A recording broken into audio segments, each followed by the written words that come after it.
22-year-old Lucas Sutton thought he was meeting his friends when on the 23rd of May 2023 he was actually being set up. His two former friends had planned to stab him to death on this day. Moments after leaving the shop and being caught on CCTV, Keane Williams would stab Lucas Sutton and chase him down the street. Lucas was chased down the street by Keane and Kai Nelson Palmer, and they stabbed him again, and then he went inside a pub and asked for help. Sadly, by the time the emergency services arrived, it was too late, and he died shortly after. This is the Scarcity Studios YouTube channel. Please don't forget to like, comment, share and subscribe. And this video is sponsored by Maurice Andrews Solicitors. Get in touch today for your legal representation. This week, Keane Williams and Kai Nelson Palmer have been jailed for their involvement in the murder. Both of them were given life sentences, with Williams to serve a minimum of 23 years and Nelson Palmer to serve a minimum of 16 years. The court heard that Lucas Sutton was lured to an address by his former friends who had been plotting to stab him after Lucas attempted to sell a firearm that he'd been given to look after. His family was aware that Lucas had pissed somebody off and somebody was out to get him, but he didn't think for a second that it was his two friends.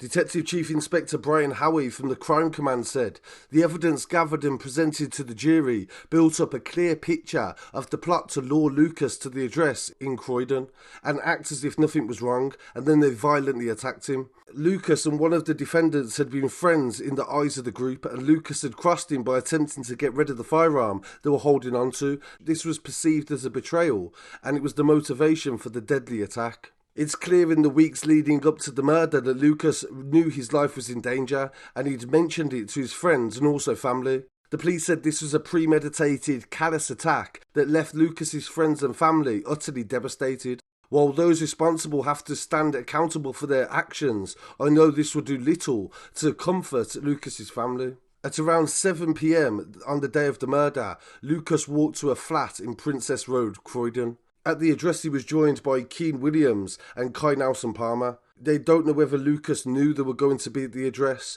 but he left the flat with Williams and Palmer to go to the shop to purchase drinks. Unbeknownst to Lucas, the messages that had been exchanged were plotting his murder, and this was found by the police, and they seen the messages leading up to the day of the stabbing. The intention was to attack him, and they returned from the shop in Northbrook Road, and Williams produced a knife and stabbed Lucas, and he was caught completely unaware. He dropped the drinks he was holding and ran, and he was pursued by Williams and Nelson, and Williams caught him, and he ran along Mayor Road and stabbed him again before both of them fled on foot.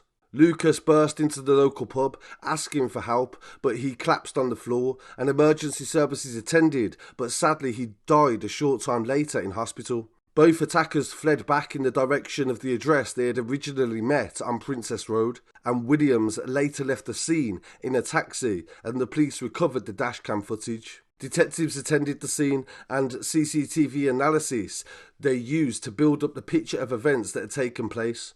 This showed Williams wearing a distinctive balaclava as he was chasing Lucas down the street, and a similar item of clothing was later recovered at an address that was linked to Williams. Detectives established some of the events that had taken place in the weeks leading up to the event, and Lucas's family and friends spoke about how withdrawn he was and how afraid he was, and he confided that he'd feared for his life and he upset people. Nelson and Palmer were arrested in the week following the murder. An analysis of Nelson Palmer's phone revealed the plot that had taken place between him and Williams.